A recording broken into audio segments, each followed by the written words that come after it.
Selamat pagi, Shalom Bapak Ibu semuanya. Sebelum kita mendengarkan firman, saya mengajak untuk kita berdoa bersama-sama terlebih dahulu. Bapa, di dalam nama Tuhan Yesus Kristus, kami berterima kasih tuntunanmu, nasihatmu, arahanmu, dan penyempurnaan daripada Tuhan. Itu tidak pernah lepas dari kehidupan kami. Karena itu kami percaya dalam kehidupan ini, langkah-langkah kami senantiasa akan selalu ada di dalam jalur keberuntungan. Selama hidup kami ini berpaut pada kebenaran firman-Mu. Dan biarlah pagi hari ini Tuhan memberikan kepada kami tanah hati yang subur. Tuhan memberikan kepada kami kecerdasan rohani. Dan Tuhan memberikan kepada kami tekad yang kuat di dalam hati. Sehingga biarlah firman yang akan dibagikan pagi hari ini semakin menyempurnakan kehidupan kami. Dan biarlah kami ditemukan sebagai seorang pelaku firman-Mu yang radikal. Terima kasih, kami siap hanya di dalam nama Tuhan Yesus Kristus dan kita sama-sama berkata amin. Sekali lagi shalom Bapak Ibu semuanya. Saya akan mengajak dari pembacaan ayat hari ini, saya akan berfokus pada Ayub pasal 21, ayat 7 sampai ayat 13. Ya. Ayub pasal 21, ayat 7 sampai ayat 13. Baik, demikianlah firman Tuhan. Mengapa orang fasik tetap hidup, menjadi tua, bahkan bertambah-tambah kuat? Keturunan mereka tetap bersama dengan mereka, dan anak cucu diperhatikan mereka. Rumah-rumah mereka aman. Tidak ada ketakutan. Bahkan pentung Allah tidak menimpa mereka.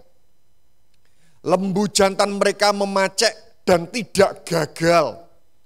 Lembu betina mereka beranak dan tidak pernah keguguran. Kanak-kanak mereka dibiarkan keluar seperti kambing domba. Dan anak-anak mereka melompat-lompat. Mereka bernyanyi-nyanyi dengan iringan rebana dan kecapi dan bersukaria menurut lagu seruling. Mereka menghabiskan hari-hari mereka dalam kemujuran. Dan dengan tenang mereka turun ke dalam dunia orang mati. Nah, saudara bisa melihat dari Ayub pasal 21 ayat 7 sampai ayat 13.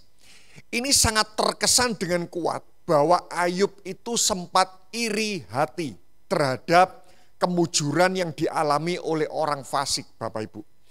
Karena itu kenapa pada pagi hari ini saya akan membahas perikop ini dari judul khotbah ya, yang saya beri tema iri hati. Ya, sekali lagi saya katakan iri hati. Nah, mengapa kita perlu membahas iri hati? Ya, saya percaya dan saya terlampau meyakini bahwa setiap orang itu pasti pernah mengalami yang namanya iri hati. Ini bukan hanya sekedar anak kecil, tidak loh. Saya mengamati setiap dari kehidupan kita itu sangat rentan sekali ya. Kita ini diracuni dengan yang namanya iri hati, pasti. Kenapa? Karena watak dasar manusia itu cenderung mengasihi diri sendiri dibandingkan kita mengasihi orang lain. Betul atau tidak Bapak Ibu? Ya. Itu sifat dasar manusia, itu selalu memikirkan diri sendiri, itu melebihi kita memikirkan orang lain. Itu adalah natural kita, itu adalah genuine kita, itu adalah watak dasar kita. Sehingga setiap orang itu lebih suka melihat dirinya itu lebih beruntung daripada orang lain. Karena manusia lebih suka memikirkan diri sendiri dibandingkan memikirkan orang lain. Oleh sebab itu waktu kita melihat ada orang lain itu lebih beruntung daripada diri kita, maka iri hati itu cenderung pasti akan muncul. Ya. Sekali lagi salah satu bentuk manifestasi iri hati itu adalah kita tidak suka melihat orang lain itu lebih beruntung daripada diri kita. Ya. Nah, karena itu kenapa hari ini saya tertarik, saya mengupas tuntas dengan yang tentang iri hati. Nah, saya akan mulai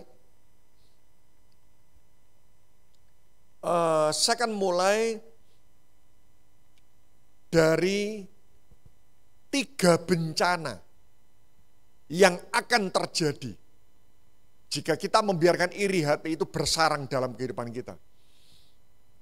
Saya tunjukkan 3 bencana ini dengan sebuah tujuan, jangan remehkan iri hati. Ya, jangan remehkan iri hati. Bukan berarti kalau itu cenderung kita lakukan, maka kita anggap itu adalah sesuatu yang normal atau ya wajar. Karena itu kenapa saya akan tunjukkan ini 3 bencana yang akan terjadi dalam hidup kita jika kita membiarkan iri hati bersarang dalam kehidupan kita. Yang pertama, bencana yang pertama, memperlemah kasih kita kepada Tuhan. Ya. Jadi orang yang iri, ya, jika kita biarkan iri itu terus menerus bersarang, ya, hingga bahkan mulai berbuah lebat, maka iri itu bisa memperlemah cinta kita kepada Tuhan. Kenapa saya mengatakan seperti itu? Karena orang yang iri itu artinya dia mulai tidak percaya kepada Tuhan. Saudara setuju dengan hal ini? Jika kita selalu percaya kepada Tuhan, kita tidak mungkin pernah iri hati. Karena kita yakin bahwa Tuhan itu adil. Karena itu kenapa orang yang iri, pasti itu bukti bahwa dia mulai ragu akan kebaikan Tuhan dalam kehidupan dia. Orang yang iri itu dia berasumsi bahwa Allah lebih baik kepada orang lain dibandingkan Allah lebih baik terhadap diri kita. Ya, ingat prinsip ini. Kasih Allah tidak membedakan, kepercayaannya dibedakan. Ya, sekali lagi. Cinta Allah itu tidak membedakan. Tuhan mengasihi orang baik, Tuhan mengasihi orang berdosa, kasih Allah itu sama. Ya, tapi kepercayaannya itu yang dibedakan.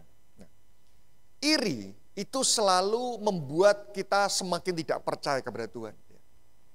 Dan waktu kita makin tidak percaya kepada Tuhan, otomatis cinta kita kepada Tuhan itu akan semakin luntur. Sama seperti seorang suami kalau mulai tidak percaya kepada istrinya, bisa enggak cintanya makin bertumbuh kepada istrinya? Tidak bisa. Kalau seorang suami semakin tidak percaya kepada istri, istri semakin tidak percaya kepada suami, maka otomatis cinta mereka akan semakin memudar. Karena itu pertama, bencana pertama, kalau kita iri,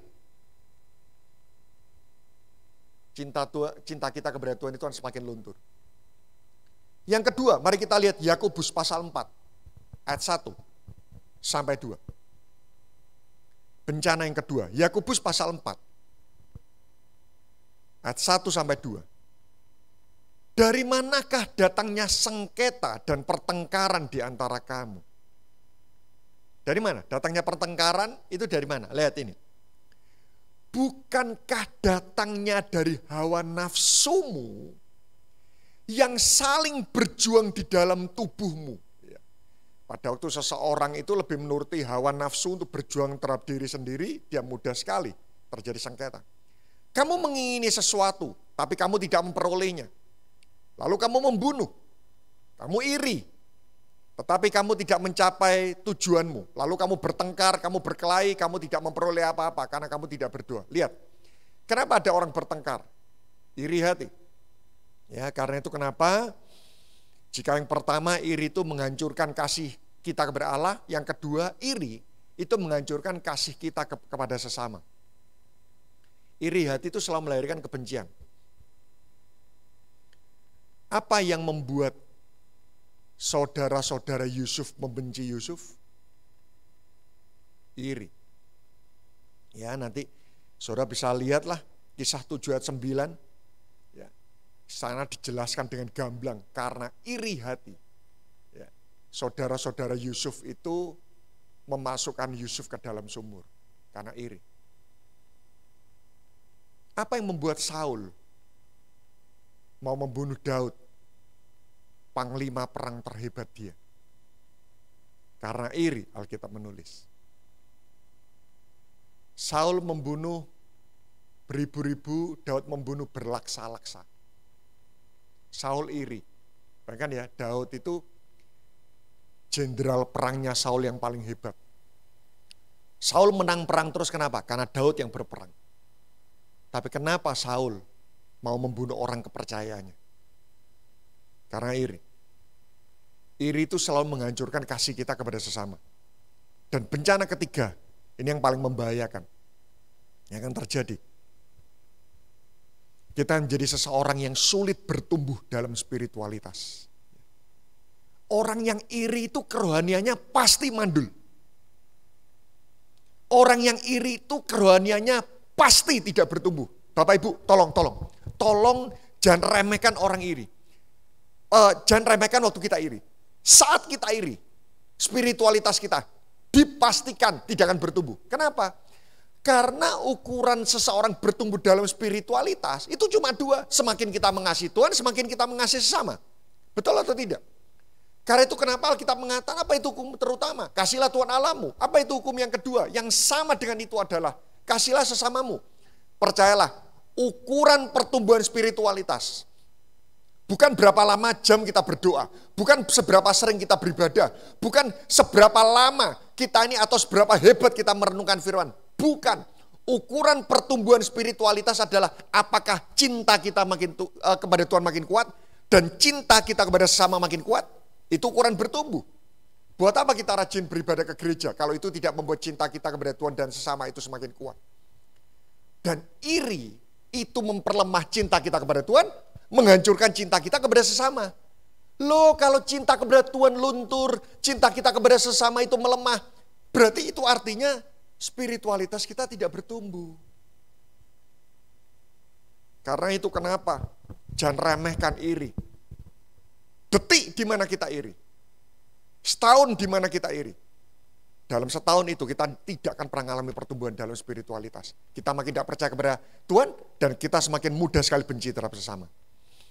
Nah, saya akan tutup dengan ini.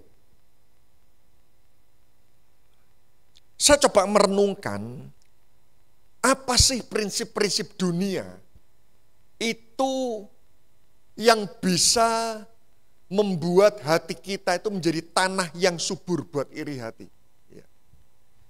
Karena saya mengamati ada begitu banyak prinsip-prinsip dunia itu yang mengkampiri pemikiran kita sehingga kita mudah sekali iri hati. Nah, saya menemukan ada 3 prinsip yang salah. Dan tanpa sadar orang Kristen mengaminkan hal ini loh. Ada 3 prinsip yang salah. Dan ini menjadi faktor penyakit iri hati, mudah meracuni kehidupan kita. Prinsip pertama. Wah, ini kelihatannya benar, tapi menyimpang. Ya. Yang pertama, banyak orang berpikir berkat Allah itu dapat dibeli dengan prestasi atau usaha kita. Ya. Ada banyak orang berpikir bahwa berkat Allah itu bisa dibeli dengan prestasi atau usaha kita. Nanti saudara baca ya sendiri di rumah, karena ini adalah ayat yang sering kali kita baca, Matius 20 ayat 1 sampai 16 ya. Itu kisah tentang orang upahan kebun anggur. Ya, orang upahan kebun anggur. Atau kita baca aja deh ya. Saya fokus langsung ke ayat-ayat yang penting. Matius pasal 20 ayat 8. Ya.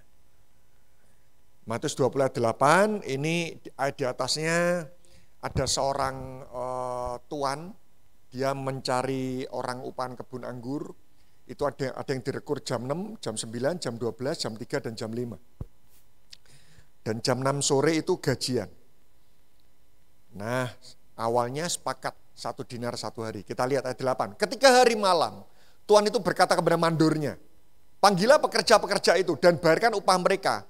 Mulai dengan mereka yang masuk terakhir, hingga mereka yang masuk terdahulu. Sebentar. Ini uniknya. Saya renungkan kenapa ya Tuhan ini kok manggil orang dari yang masuk mulai jam 5 sore ya.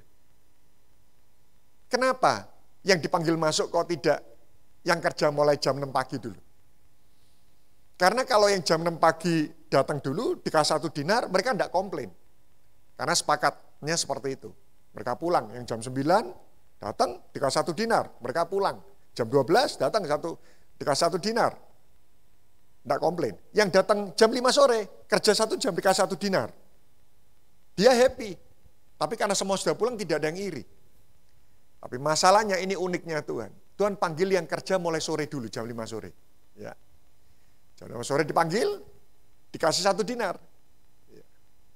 Dikasih 1 dinar, wow! Dia senang sekali kerja 1 jam dapat 1 dinar. Lalu yang kerja lebih pagi, berpikir, dia dapat lebih banyak. Ternyata sama-sama dapat 1 dinar. Ya. Lalu yang kerja mulai pagi jam 6 pagi sampai jam 5 sore, 11 jam, marah. Kenapa kok aku dapat 1 dinar? Yang kerja 1 jam dapat 1 dinar. Lalu Tuhan mengatakan, bukankah kesepakatan kita seperti itu? Apa yang saya maksud di sini? Perhatikan, ini prinsip yang kelihatannya benar, tapi sebetulnya ini salah. Ada banyak orang Kristen berpikir, kalau kita lebih banyak berdoa, lebih banyak baca firman, lebih banyak melayani Tuhan, maka berkat kita itu pasti lebih banyak dibandingkan orang yang sedikit berdoa, mungkin jumlah kuantitasnya lebih sedikit melayani Tuhan, jumlah kuantitasnya lebih sedikit merenungkan firman. Wow, kalau jam doaku 3 jam, dia jam doanya 1 jam, berkatku pasti lebih banyak. Kalau aku datang ke gereja lebih banyak, seminggu 7 kali, dia seminggu sekali, pasti berkatku lebih banyak. Satu sisi, saya setuju juga dengan hal ini. Kalau kita menabur lebih banyak, ya pasti ya, kita mendapat lebih banyak dari orang yang menabur jumlahnya lebih sedikit. Coba. Betul enggak? Kita menabur lebih banyak, pasti jumlah berkatnya lebih besar daripada orang menabur lebih sedikit. Iya sih, karena ada ayatnya, siapa yang menabur banyak akan menuai banyak. Tapi kapan itu dikatakan banyak? Kalau ada orang punya uang 1 M, dia nabur 1 juta. Dengan ada orang yang cuma punya uang 100 ribu, dia tabur 100 ribu, mana yang lebih banyak?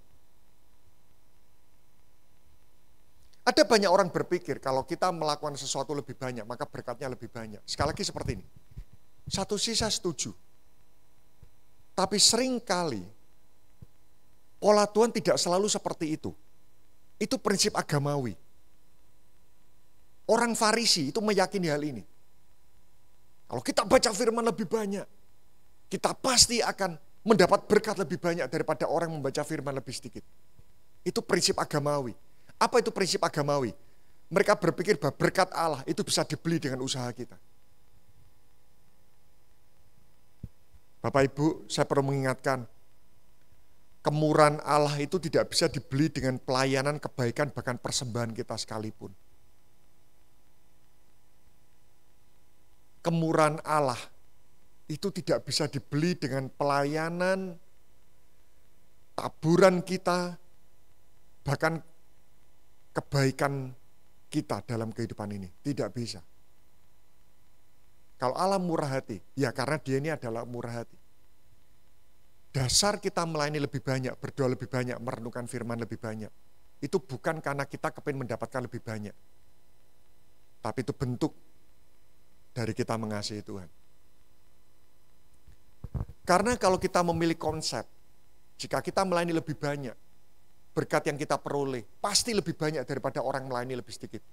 Maka suatu ketika waktu Tuhan menunjukkan kemurahan hati pada orang tersebut, maka kita mudah sekali iri hati. Ya. Sekali lagi yang pertama, prinsip yang salah pertama, berkat Allah itu bisa dibeli dengan usaha-usaha kita. Yang kedua, prinsip yang salah kedua, adil itu adalah sama rata, sama rasa. Ya. Adil itu sama rata, sama rasa. Saya beri contoh. Saya punya 2 anak. Yang satu pintar main musik, yang satu kurang pintar main musik. Ya. Awalnya saya leskan dua-duanya. Karena bagaimana saya bisa tahu potensi anak saya? Saya berikan segala macam talenta-talenta, saya tawarkan, saya izinkan mereka mencoba semuanya itu, dan saya bisa melihat kira-kira dia memiliki kekuatan dalam hal apa. Ya, itu salah satu cara saya ingin mengetahui potensi anak saya itu sedini mungkin. Saya tunjukkan ekskavator, saya tunjukkan apapun, lihatlah semuanya, dan mana yang lebih tertarik, mana yang matanya lebih berbinar-binar, itu membuat saya lebih tahu potensi anak saya di mana. Nah, sekitar 2 tahun saya leskan mereka sama-sama musik. Tapi sampai satu titik saya melihat anak saya yang satu ini dia lebih punya talenta musik, dia lebih punya kecintaan musik dibandingkan anak saya yang satu.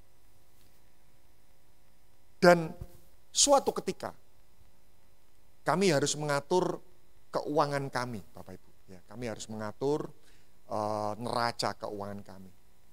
Dan akhirnya saya diskusi, saya sepakat sama istri saya, akhirnya kita harus pangkas yang memang punya talenta musik. Saya leskan musik. Yang kurang punya talenta, akhirnya harus saya stop. Ya. Lalu anak saya yang saya hentikan, dia komplain.